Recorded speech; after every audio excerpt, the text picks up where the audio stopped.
अब आप देख सकते हो निर्मला दूर जाके गिर पड़ी है और सियाल सांप के नीचे गिरी हुई है, क्योंकि अब अगला शिकार सियाल है। सियाल ने निर्मला को भाग जाने के लिए कहा, लेकिन वह ऐसा न कर सकी। वह सियाल की मदद करना चाहती थी। उसने देखा अजगर सियाल पर बार बार हमला कर रहा है और सियाल बड़े साहस से उसका सामना कर रही है। निर्मला ने एक क्षण के लिए सोचा कि ऐसी साहसी और वीर सियाल से मैं व्यर्थ ही चिढ़ती रही। आज यह न होती तो यह दैत्य मुझे खा जाता। अब इस दैत्य को मैं सियाल को नहीं बचा पा रही। अब निर्मला को पश्चाताप हो रहा है कि जिस सियाल से वह नफरत करती थी, उसी सियाल ने आज उसकी जान बचाई है। सियाल पूरी ताकत से अजगर के मुंह को पकड़कर पीछे हटाने में लगी हुई थी। सियाल के कांपते कंधे बता रहे थे कि अब उसकी शक्ति शिथिल पड़ चुकी है। शिथिल मतलब कमजोर।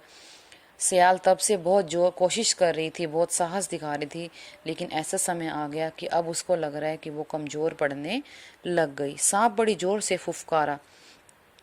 उसने एक बार फिर अपना सिर बढ़ाया और सियाल की छाती के पास आ गया। सियाल फिर उसके जबड़े फाड़कर उसे पीछे हटाने लगी।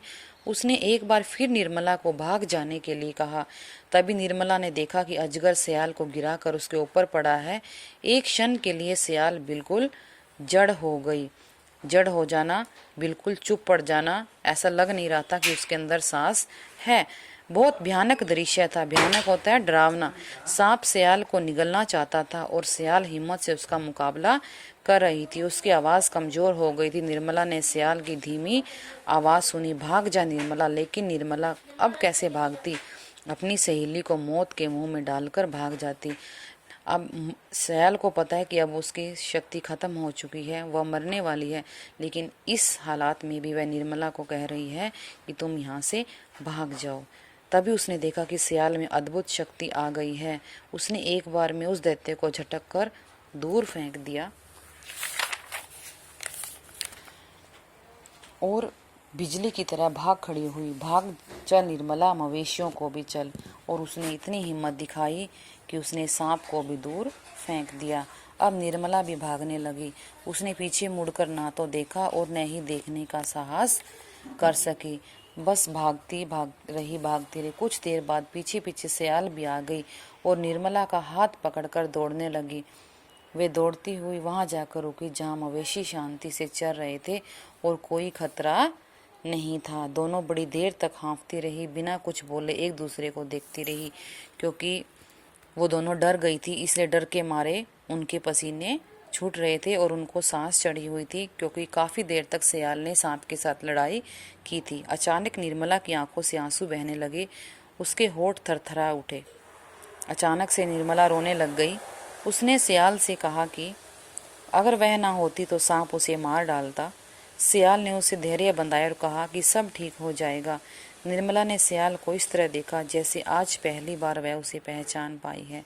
अब निर्मला को पश्चाताप था किया। उसे एहसास हो गया कि सियाल बहुत अच्छी लड़की थी और उसने उसको पहचाना ही नहीं था।